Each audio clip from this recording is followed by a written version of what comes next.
Kanalimizga xush kelibsiz. Ushbu videoda O'zbekiston Superligasining 13 tur uchrashuvlari qanday bo'lishini ko'rib chiqamiz va chempionatning eng zo'r to'purarlarini eslab o'tamiz. Ketdik.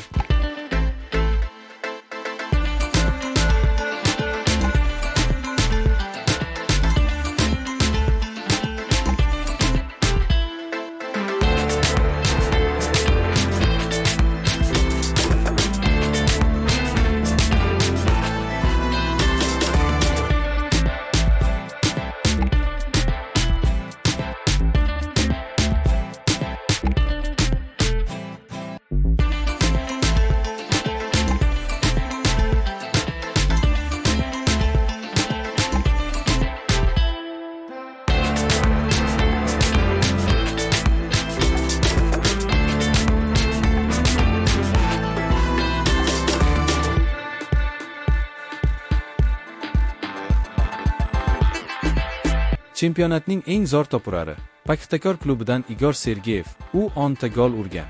Izohlarda qaysi shahardan tomosha qilayotganingizni va qaysi jamoaga muxlislik qilayotganingizni yozib qoldiring.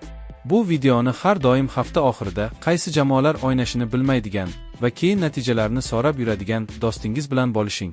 Kanalga obuna bo'lishni va boshqa videolarimizni tomosha qilishni unutmang. Keyingi videoda ko'rishguncha